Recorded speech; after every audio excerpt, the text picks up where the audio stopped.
Hi, welcome to Road Bike Culture. I'm your host, Kevin Isley. Today we're going to talk about multimodal cycling. What is it? It's thinking outside the box. Let's discuss it right now.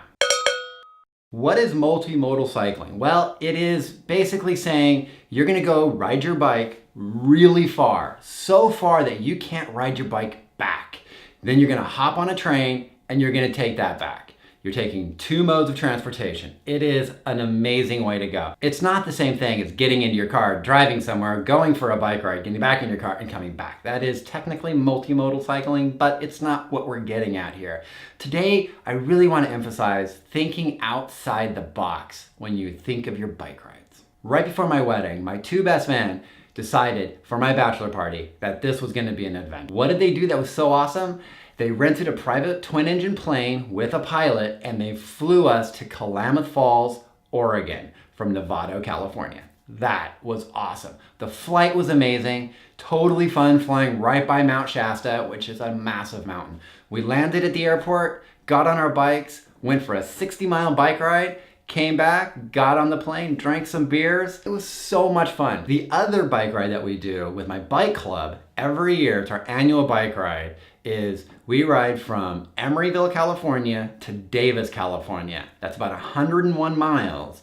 And when we get there, we take a train back. It is awesome. Let me describe this ride to you because it's epic. We do it every single year and it's kind of everybody's favorite ride. Everybody meets at the train station in Emeryville and we park our car there all day. It costs $8. From there, we ride over Wildcat Canyon from Berkeley and we drop down, we head over the Carquinez Bridge into Vallejo, over to Benicia, and then from there we go through a wine country I never even knew existed called Suisun Valley. It's also called Green Valley.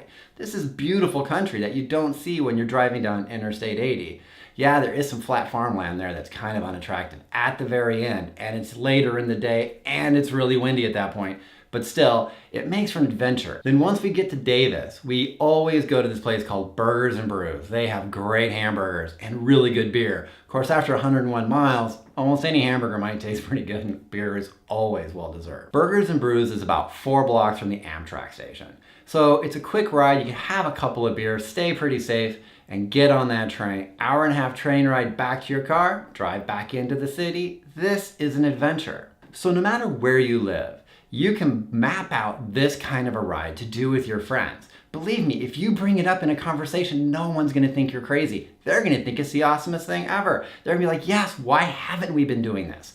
The key to multimodal cycling is planning. There's usually somebody in your group who's really good at map making. They're really good at going on Google Maps or Strava and pulling those little lines across the roads to figure out the best way for you to get to that destination. And on Strava, you can study every segment of the ride and see what people are doing, how hard is it, what's the percentage grade, and this is gonna make it a really fun adventure. But to make it a fun adventure, you need to be safe, and planning is safety. This is the kind of ride that you're gonna wanna bring a lot of cash on, a debit card for an ATM, and maybe a Visa if things go really bad and you need to take a long cab ride. So for your next bike ride, think outside the box. Go multimodal cycling. Whether you go down to an airport to find a pilot who will fly you for just gas with your friends, or you decide to do the train ride, I suggest doing something different. See new roads, see the country, see where you live,